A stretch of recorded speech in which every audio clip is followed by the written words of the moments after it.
Cada semana, un autor y su obra. Presentan Banco República, nuestro banco país. Móvile, la nueva línea de mobiliario de la Viere. Apoya Victoria Plaza Office Tower.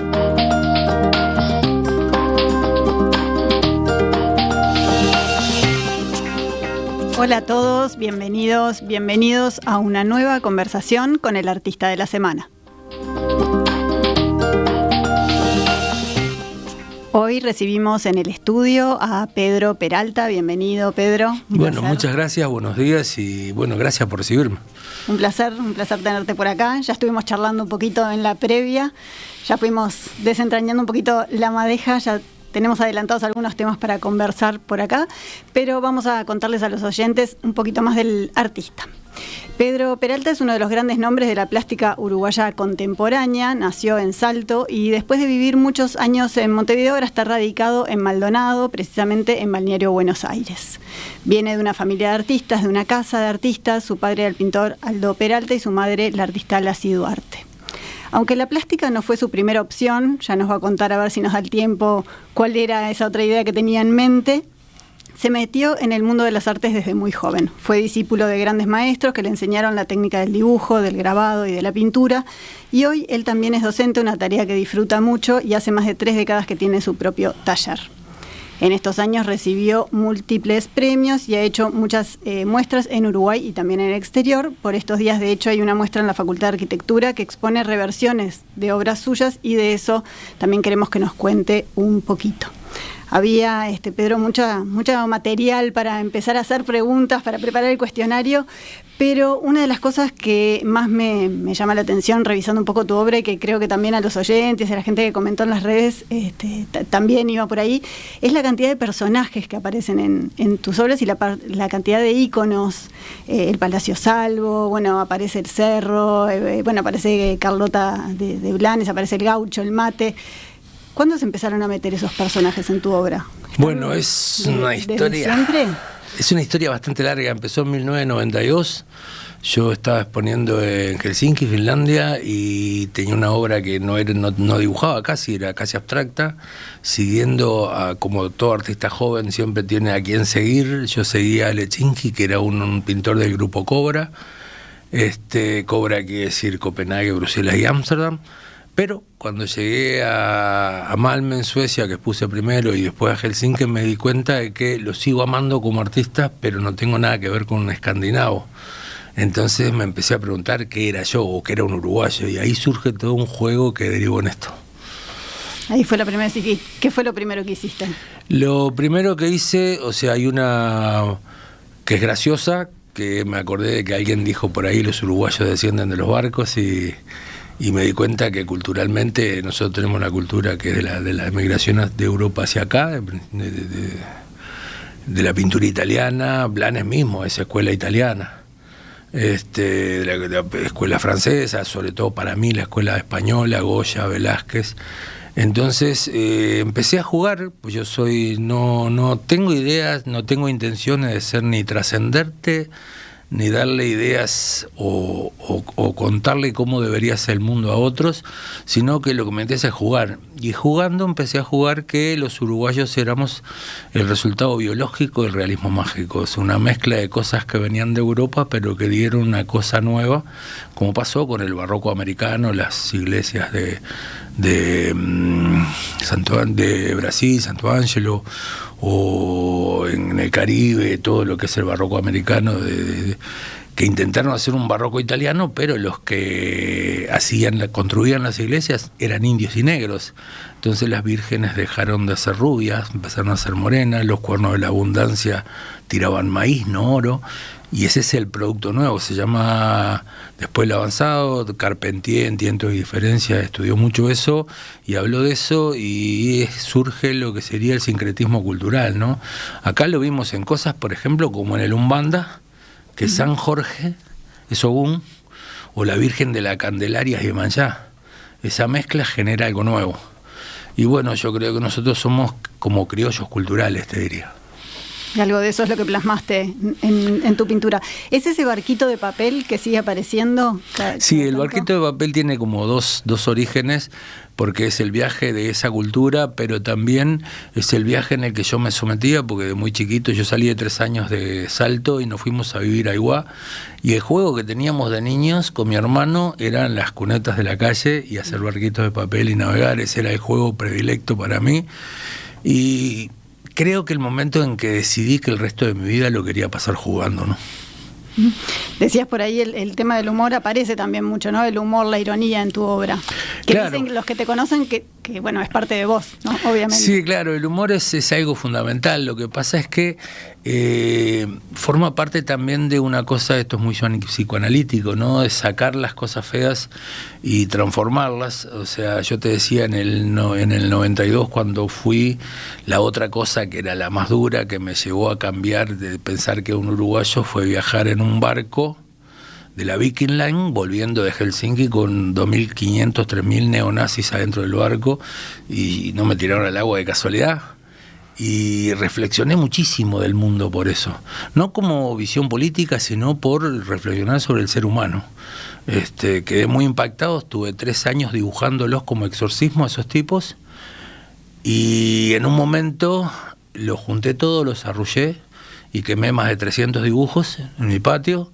Dije, ya fue esto, y surge el Cali, que es un personaje que es el que después empieza a aparecer y a transformarse en todo lo que hago hoy, que no sale de otro nombre. Ese nombre, el Cali, era un personajecito de traje, sombrero y alpargatas, que se llama Cali no por otra cosa, sino por supercalifragilísticoexpialidoso, de Mary Poppins. De ahí. Es la opción por la fantasía. Mira, ¿y ese viaje por qué lo hiciste? O sea, ¿por qué en ese barco? Porque estaba volviendo hacia Estocolmo para volver a Suecia, y me tocó que justo ese día hubo un partido de fútbol y estos tipos estaban en el barco, y fue O sea, de casualidad caíste ahí y eso sí, desprendió todo el otro. Sí, me salvó. Yo me acuerdo que nos protegimos mucho con un noruego que hablaba español, que estaba con su señora y su hija, y bueno, no fue muy lindo, fue una cosa, gente muy diferente protegiéndose, y nos metimos en el sauna y lo levantamos como, no sé, a 180, ¿viste? Y ahí no entraban. Así se cuidaron. Aparece el humor, también a veces aparece la denuncia, aparece el tema o una especie de denuncia, en el tema de los residuos, de la basura, del ambiente en el que estamos, de la sociedad. Sí, lo que pasa es que el mundo debería ser perfecto. No lo es, y sigo insistiendo que el que hace esas cosas es el ser humano. Yo fui educado por mi vieja, que mi vieja no es simplemente una artista, es un ícono, sobre todo incluso en los movimientos de las mujeres. Es una tipa que peleaba por los derechos de las mujeres en 1948, no era tan fácil en esa época. Como ser artista tampoco era fácil. Vos de esa época tenés 6, 7 artistas en todo el país. Mujeres. Y bueno, esa gente, como dice Mafalda, madre hay una sola, y justo vino a tocarme a mí, me creó un espíritu crítico, nunca dogmático, y siempre, no sé si la palabra es democrático, sino creyendo mucho en la tertulia, en el cambio de opinión. Y sí, a mí me impactó la basura, es muy loco, hay gente que habla del cielo con el agujero de ozono, esto y lo otro. A mí la basura me impactó cuando vine a Montevideo con 18 años. Acá había basureros endémicos en todas las esquinas. Yo vivía en el Rey Sarmiento, y a la cuadra teníamos un basurero endémico. O sea, también hay que saber que eso mejoró en Montevideo. Y lo pintaste varias veces. Sí, lo pinté mucho, porque en ese juego mío de siempre un poco irónico, surge la idea que aún de la basura o de los detritus, como puse varias veces de título, pueden hacer poesía. O sea, la cultura se ha hecho bajo cualquier circunstancia. Siempre estuvo, tanto es así que el primer salvo que usé era un homenaje al desentendimiento que había por un músico, querido amigo, Mateo, y era la poesía atravesando el cemento, esa flecha que atravesaba el salvo. Y después continuó porque me gustó cómo estudié el salvo. Sé que está hecho en base a la Divina Comedia, sé que está hecho en base como un homenaje al Dante, nosotros no vemos los bronces que hay ahí abajo, son todos animales marinos, que es por donde llegaba Caronte al infierno, ¿no? Casi un privilegio porque casi que lo ves por la ventana de acá, ¿no? Sí, es un lugar para mí. Es que para mí fue muy importante porque cuando yo vine a Montevideo tenía mucho miedo, me parecía gris, me parecía grande, me parecía sucia. Ahora amo Montevideo, pero mi recorrido era todos los días subir desde la pensión por Pablo de María hasta 18 de julio, hacer todo 18 de julio hasta la Plaza Independencia y volvía. Si me encontraba con un amigo iba para otro lado, si no me perdía. Hasta que le agarraste la mano y el gustito. Sí, creo que nunca le agarré la mano. Amo Montevideo sin conocerla. Deambulo por esa. Está muy bien. Bueno, mencionabas a tu madre, Lacy Duarte, obviamente. ¿Qué te dejó esa casa llena de arte, llena de pintura, de trabajo en la pintura y de estudio sobre la pintura? Mirá, hay uno de los grandes maestros que acaba de morir argentino, Luis Felipe Noé. En su libro Antiestética decía: yo quiero ser un aprendiz de mago, no un truquero de circo. Mi vieja era una maga. O sea, mi vieja hacía magia con el arte, incluso con desconocimientos técnicos, porque muchas cosas se las resolvía yo técnicamente, pero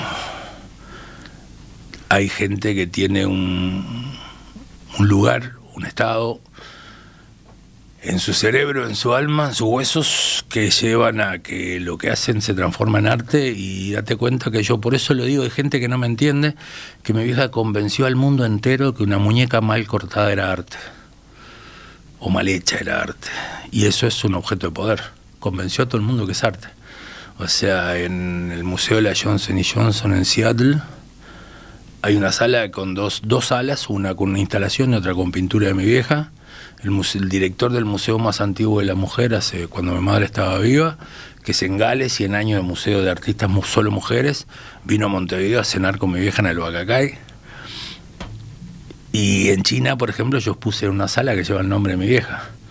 Y ella es una tipa que salió de la mitad del campo, de la pobreza extrema, con una sola meta: crecer, estudiar.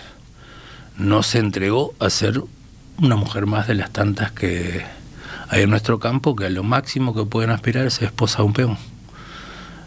Eso debería ser en algunas cosas como, para mí es una bandera. ¿Eras consciente de eso también en tu juventud, en los primeros años cuando empezaste en el mundo del arte? Sí, porque con mi vieja teníamos, para empezar, una cosa arreglada, que era encontrarnos frente al mercado del puerto, sentarnos en el cordón de la vereda a hablar de arte. Hablábamos una hora y cada uno salía para su taller, y lo vivimos juntos porque vinimos juntos a Montevideo, los dos desamparados. Ella vino un año antes, pero Montevideo era Nueva York para ella, ¿no? Y lo increíble de todo es que se daba una cosa que ya la marcaba ella. Los amigos de mi vieja tenían mi edad, 20 años, y mis amigos tenían 80. Yo era amigo de Vicente Martín, de Solari, de Vizca, de Jonio Montiel. O sea, fue muy loco. Nos cruzamos, estábamos cruzados en edad. El viejo era yo y la joven era mi vieja. Una tipa que en la salida de la dictadura, en una exposición la llegaron a acusar que era pornográfica, porque hablando justamente del tema de los derechos de las mujeres, un día la encontré saliendo de un kiosco con unas revistas pornos para usar las partes genitales de las mujeres en las fotos, ¿viste? Era muy loco, porque es una señora de 60 años que estaba haciendo eso, era como muy loco en esa época, ¿no? Claro que sí. ¿Intercambiaban un poco lo que vos traías de los más veteranos y ella de los jóvenes en esas charlas frente al mercado? No, más bien yo aprendía de cómo debería ser el arte joven con ella, y a ella yo le pasaba toda la parte de oficio y visión más renacentista del arte, que es la que yo quiero tener, elegí tener. Yo tuve 30 años trabajando 12 horas por día, esperando hacer lo que yo quisiera hacer, no lo que puedo hacer, ¿no? Quería avanzar. Entonces yo en el 86 fundamos el Taller de la Buena Memoria con mi vieja y con Edgardo Flores. Ya ni sé cuántos años tengo de artista, creo que son 43, pero siento que artista me siento hace 15, 20 años. Antes siempre fui un aprendiz, siempre decidí ser aprendiz, siempre fue mi opción, porque me siento re homo faber. Yo no soy un homo sapiens que hace estrategias o pensamientos, o incluso el arte puede ser una idea, lo respeto, pero soy faber, yo tengo que hacer. Me interesa el hecho artístico.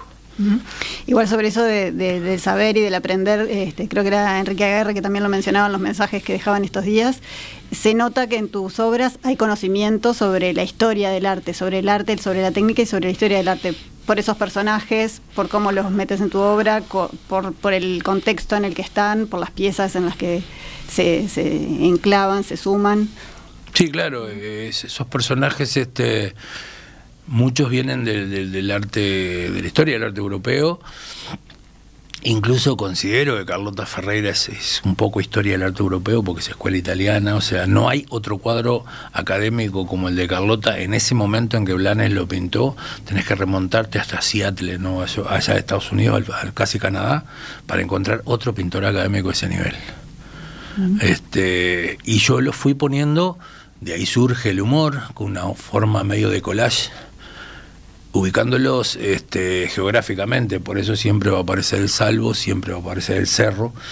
El que aparezca el cerro siempre es mi visión desde Ciudad Vieja, constante. Entonces vos mirás para el costado y está el cerro. Sí, lo ves desde ahí. ¿Y qué te fueron dejando tus maestros después? Porque te formaste con grandes maestros. Mirá, yo de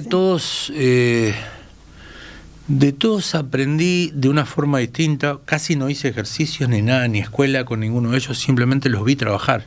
Yo tuve la viveza, si querés, de buscar la vuelta para cuando estaban pintando sentarme a tomar mate atrás y verlos trabajar.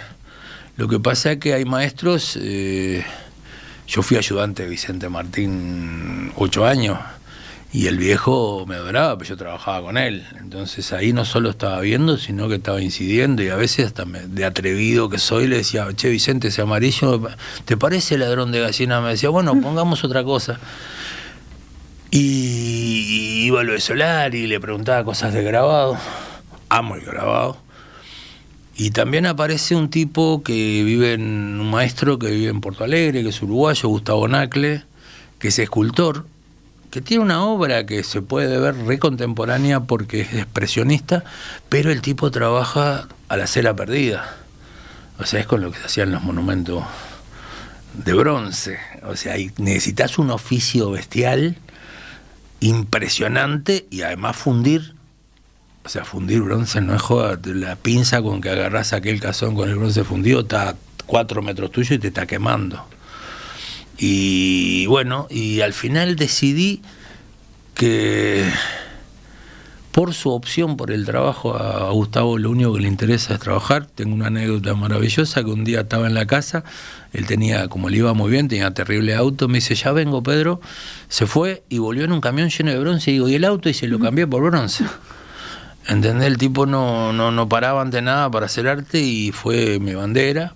Y mi otra bandera ya no es uruguaya en ese sentido, que es Noé, que acaba de fallecer. El Yuyo es uno de los 4 creadores del único movimiento argentino que es la Nueva Figuración, con Mació, Degri y de la Vega. Y a Yuyo lo conocí con 20 años, ella tenía 60 largos, y fue la cabeza más joven que conocí en mi vida. Y que además uno de los pocos artistas talentosos como artista que además era teórico. Entonces a mí la teoría desde un tipo que hacía, como yo soy re homo faber, me encantó, y el tipo fue un transgresor en todas. Y hace 2 años Florencia quería conocerlo, lo llamé, fuimos a la casa, lo vimos pintar, y seguía siendo la cabeza más joven con 91 años. Te diste el gusto. Es una maravilla. De verlo trabajando. Y mencionabas el grabado, que es como una de las técnicas que dominás por excelencia, ¿no? En la que seguís experimentando. Y mirá, el grabado... ¿La alternás con la pintura? ¿Cómo lo manejas? No, tengo que... Como hay que vivir y hay que comer y pagar las cuentas, tengo que frenar un poco el grabado, porque si yo empiezo a grabar, el mundo para. no me importan cuentas, no me importa comida, no me importa nada. Se me va el tiempo, quedo todo cansado porque además me tenso mucho porque yo soy muy visceral para trabajar. O sea, parece que mi obra es una obra lenta y por los resultados, pero yo soy absolutamente ansioso. Entonces trabajo y llega un momento que estoy todo comprimido así porque me meto y cuando no puedo más paro, pero caigo. ¿Cuántas horas de corrido pueden pasar? Y yo trabajo todo el día. Yo a veces me levanto todos los días a las 6 de la mañana. Eso creo que de gaucho me queda nomás, de campo. Y a veces paro a comer el mediodía y después iba hasta las 9. O sea, todos los días, digo. Porque además el arte no es solo hacer, sino que a veces es mirar, es ver lo que hiciste, repensarte, criticarte. Y yo creo que el grabado lo que tiene es que es súper alquímico, tiene esas cosas de mezclar ácidos, cosas, barnices. Tiene una cosa muy de druida, te diría. Y es hermoso porque vos sabés que tal cosa 2 más 2 es 4 y haces 2 más 2 y te da 6. Porque el grabado hace lo que quiera muchas veces. Porque no lo podés dominar 100%. La temperatura de la chapa, del tiempo, la humedad, cambia todo el papel, digo. Pero siempre está ahí. Sí, es hermoso. O sea, a mí lo que me interesa es hacer. O sea, yo... La otra vez hubo gente me quedó mirando, me extrañó porque dije, yo quiero traer la muerte que tuvo mi vieja, porque mi vieja murió haciendo su última obra, se apagó. O sea, por suerte tuvo muerte súbita, creo que es la forma mejor de morir.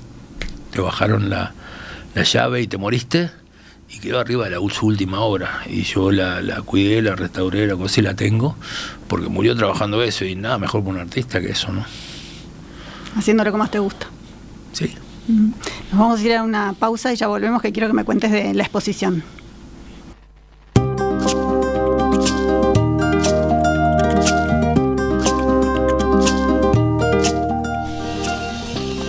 Seguimos en la conversación. Hoy nos acompaña Pedro Peralta, es artista de larga trayectoria en dibujo, en pintura, en grabado, tiene varios premios, varias exposiciones y ahora justamente nos va a contar de la exposición que inaugura hoy mismo y va a estar hasta mediados de mayo. Pero antes de meternos en ese tema, quería que me contaras, Pedro, un poco de la obra que está en el estudio, que bueno, generó muchos comentarios, varias preguntas.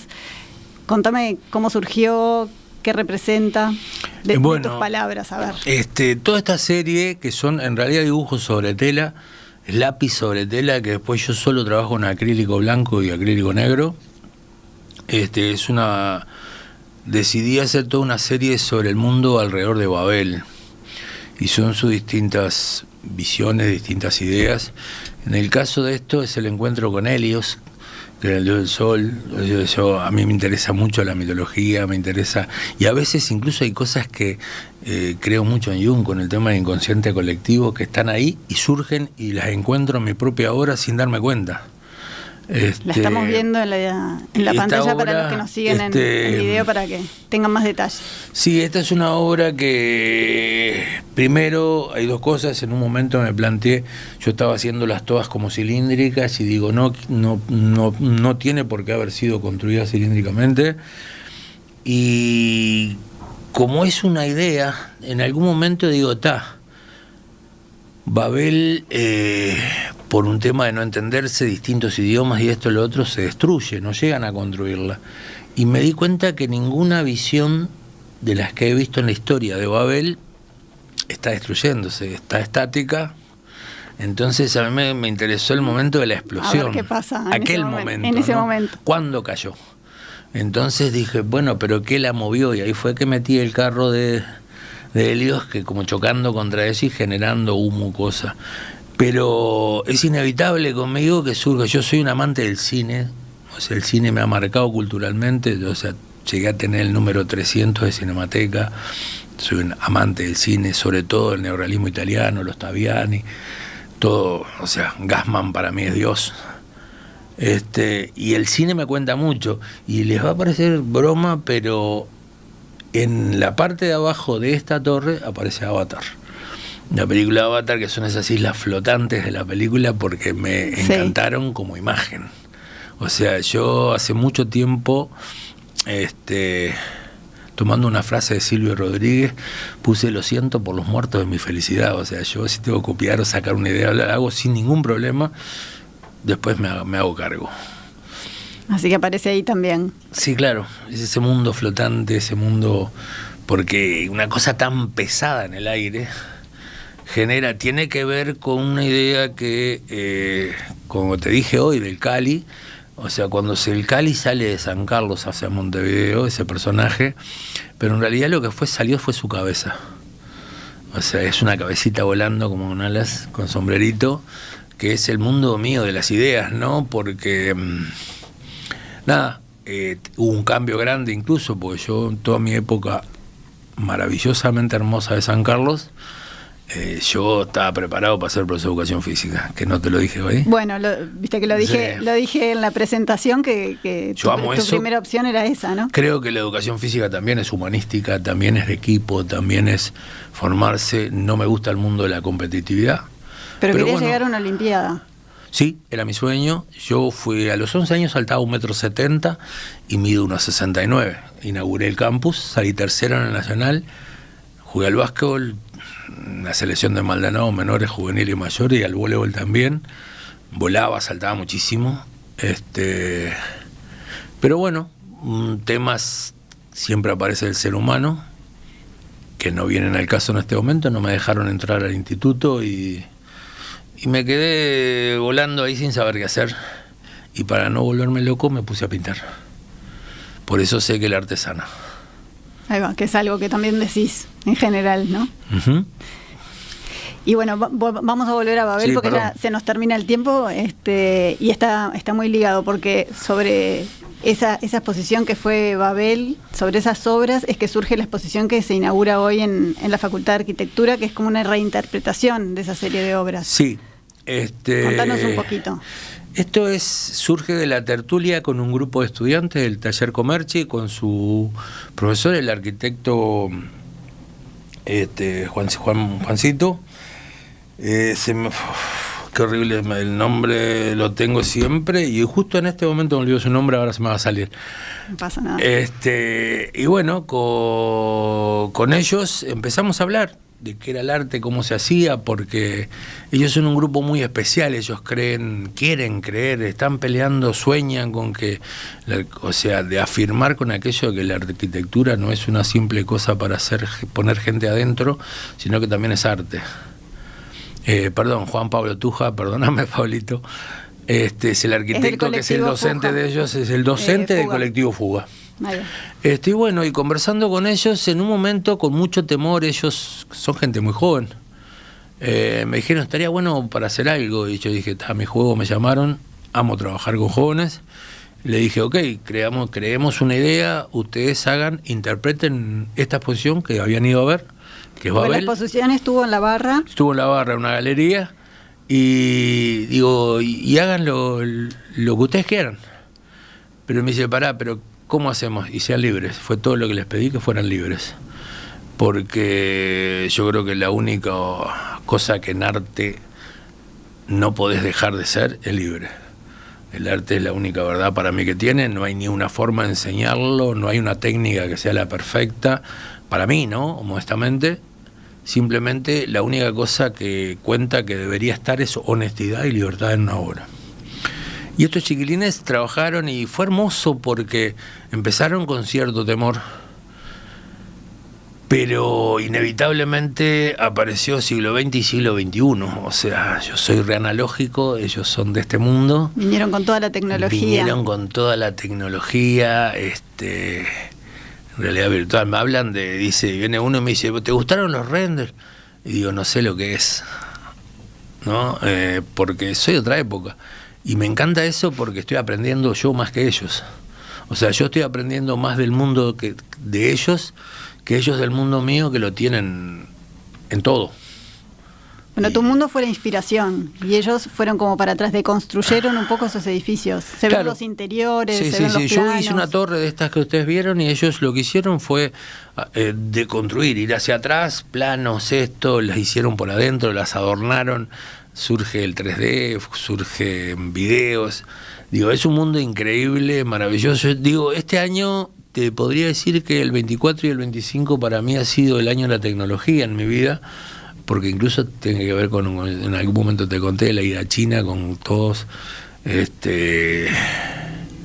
influencers de 20 años, y el mundo, o sea, los chinos nos mostraron todo. Incluso te digo, en el Museo Histórico del Partido Comunista Chino nos entraron una cámara de realidad virtual, y yo en un momento me encontré caminando en la guerra de Corea y mataban gente alrededor mío y yo no podía creer lo que estaba viendo, porque estaba metido adentro. En el medio.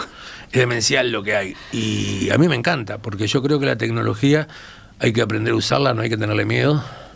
Hay mucha gente que le tiene miedo a la realidad virtual incluso, y yo creo que no hay que tenerle miedo, es un lápiz mecánico moderno.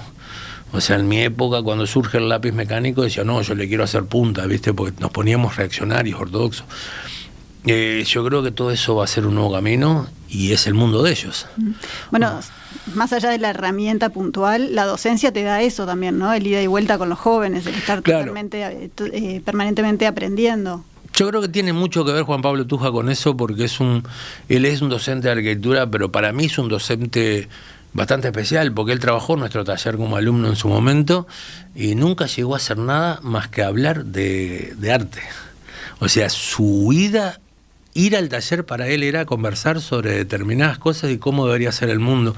Y me hizo descubrir un tipo que tiene una capacidad de interpretación de la docencia y un montón de cosas, que es la que yo espero que habría que tener con estas generaciones, ¿no? Uh-huh. Y estas obras también abren como nuevos proyectos, ¿no? Porque tienen que ver con el proyecto Arte que va a estar después en agosto en el LATU.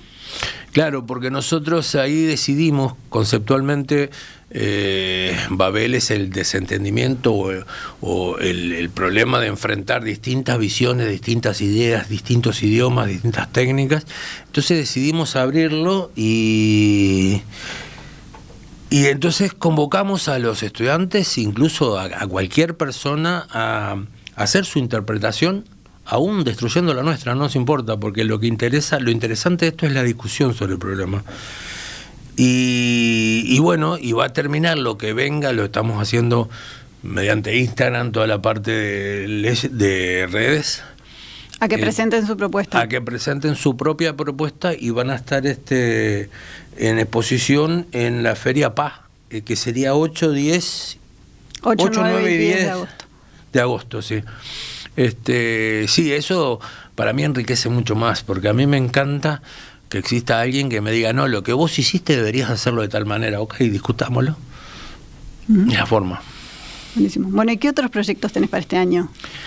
Bueno, para este año tenemos varios proyectos. O sea, primero queremos llevar esta exposición afuera, que creo que estamos ahí peleando Viena y España, pero yo tengo un proyecto interno que me encantaría, esto mismo que estamos haciendo, abriéndolo el proyecto a participen, lograr presentarlo para que se haga en China, porque quedé muy impactado con China. No solo me fue muy bien, sino que aprendí un disparate, porque yo ya conocía cuestiones del Zen, porque yo hice 8 años un arte marcial ortodoxa, se llama Kempo, que es todo el Kempo está desarrollado para sanar la columna. O sea, no es para combatir ni matar gente, esa es la visión oriental. La occidental transforma en deportes las artes marciales, que no lo son. Y hay una cuestión que encontré ahora, me encontré con todo eso, pero me di cuenta que no sabía nada, porque incluso la visión del tiempo de un oriental es muy diferente a la nuestra, y se puede vivir mucho mejor si uno empieza a entender esas cositas. Eso es parte también de tu decisión de vivir en Balneario Buenos Aires, por ejemplo. Sí, claro, yo ya no quiero oír más bocinas. Yo me acuesto en casa y siento las olas que hacen puff. Eso es mágico, y ha hecho que después de mucho tiempo me vuelva a encontrar conmigo mismo en los momentos de tranquilidad, no creando. Cuando estoy descansando es como meditar, eso es maravilloso. Esa casa que era el taller de tu madre también. Claro. Y mira, No. aprovecho porque Rosana, una oyente, nos está preguntando cómo era el nombre de la madre del entrevistado, es Lacy Duarte, artista plástica, también para que la busques por ahí, Duarte Rosana. fue una mujer de 1 metro, no sé si llegaba a unos 50, de la mitad del campo, que la rompió, o sea, en la Bienal de Venecia hizo furor cuando le tocó, fue en el 2005. Ella tanto fue que me dijo, es la primera vez que no fui Cenicienta, Pichín, a mí me dice Pichín. Y nada, sí, es el balneario Buenos Aires, está la casa de ella, y bueno, obviamente es más fácil crear ahí porque está su magia. O sea, ella está ahí.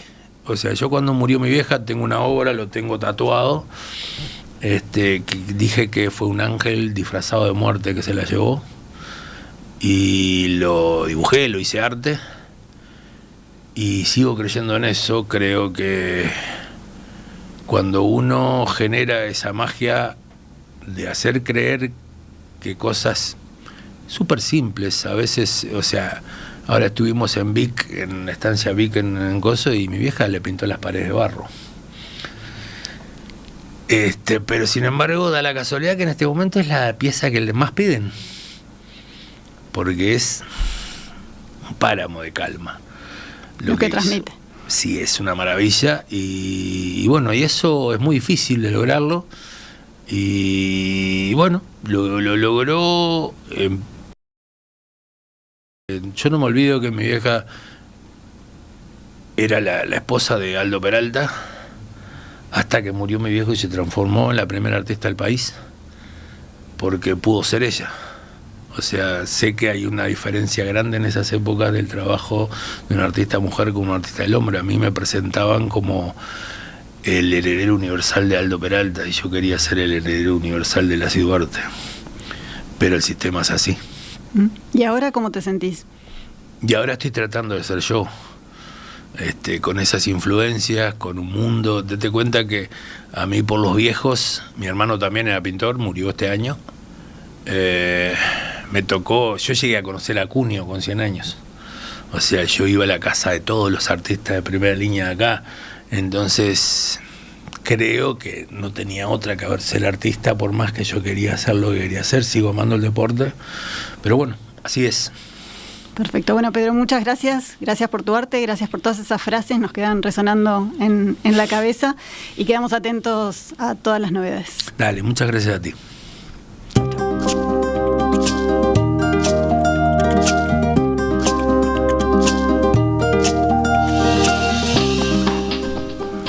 Hoy vengo con varias recomendaciones. Una de las muestras que les quiero recomendar es Volvimos, del diseñador y dibujante Carlos Palleiro. Es en el Museo Nacional de Artes Visuales.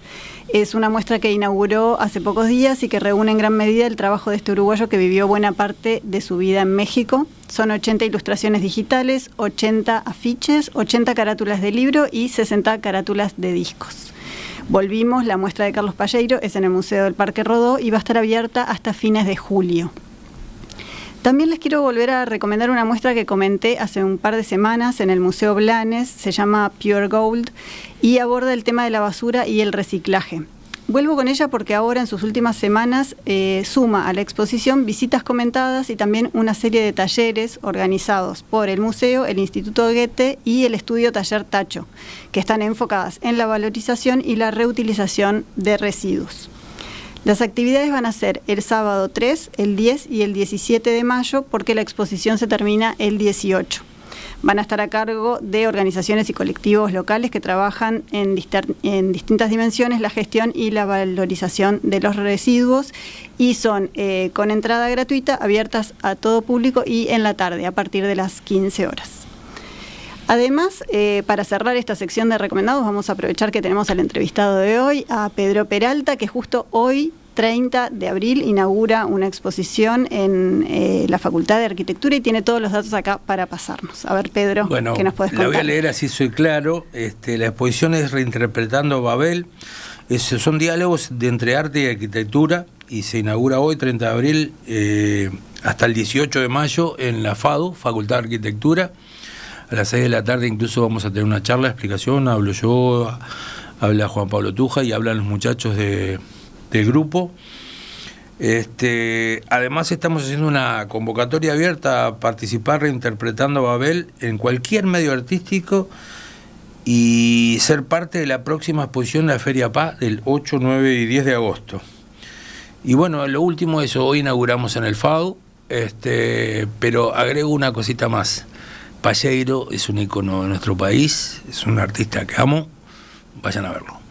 Vale la pena darse una vuelta por todas estas exposiciones que recomendamos, y toda la convocatoria que decía Pedro las pueden seguir en redes sociales para saber cómo sumarse y poder participar.